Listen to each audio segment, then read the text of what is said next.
बोलो भगवान विष्णु की जय। वट पूर्णिमा व्रत। यह व्रत ज्येष्ठ मास की शुक्ल पूर्णिमा को किया जाता है। यह व्रत सुहागन स्त्रियों द्वारा अपने पति की लंबी उम्र के लिए रखा जाता है। इस व्रत की कथा इस प्रकार है। मद्र देश के राजा अश्वपति ने अपने पत्नी के साथ संतान प्राप्ति के लिए सावित्री देवी का विधि पूर्वक व्रत तथा पूजन किया था। व्रत के फल के रूप में राजा को पुत्री सावित्री की प्राप्ति हुई। राजा के महल में सावित्री धीरे धीरे बढ़ने लगी और विवाह के योग्य हो गई। एक दिन अश्वपति ने मंत्री के साथ सावित्री को वर चुनने के लिए भेजा। सावित्री ने अपने सत्यवान को वर के रूप में चुना और राजा को बता दिया। उसी समय देवर्षि नारद ने राजा को बताया कि महाराज द्युम्नसेन के पुत्र सत्यवान की शादी के 12 साल बाद मृत्यु हो जाएगी।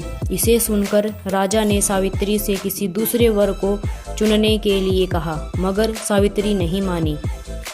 नारद जी से सत्यवान की मृत्यु का समय ज्ञात करने के बाद भी वह पति व सास ससुर के साथ जंगल में रहने लगी। इसके बाद नारद जी के बताए समय के कुछ दिनों पहले से ही सावित्री ने वट सावित्री का व्रत रखना शुरू कर दिया।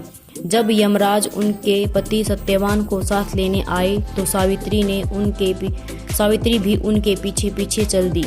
इस पर यमराज ने उनकी धर्मनिष्ठा और पतिव्रता से प्रसन्न होकर वर मांगने के लिए कहा। सावित्री ने पहले अपने नेत्रहीन सास ससुर के आंखों की ज्योति और दीर्घायु की कामना की। फिर भी सावित्री को पीछे आता देख दूसरे वर में उन्हें यह वरदान दिया कि उनके ससुर का खोया राजपाट वापस मिल जाएगा। आखिर में सावित्री ने 100 पुत्रों का वरदान मांगा। चतुराई पूर्वक मांगे गए वरदान के जाल में फंसकर यमराज को सावित्री के पति सत्यवान के प्राण वापस करने पड़े। यमदेव ने चने के रूप में सत्यवान के प्राण लौटाए थे। इसलिए प्राण रूप में वट सावित्री व्रत में चने का प्रसाद अर्पित किया जाता है। जो भी यह व्रत रखता है उसके जीवन में हमेशा सुख शांति का वास होता है। बोलो विष्णु भगवान की जय। चैनल को लाइक करें, सब्सक्राइब करें और कमेंट करें।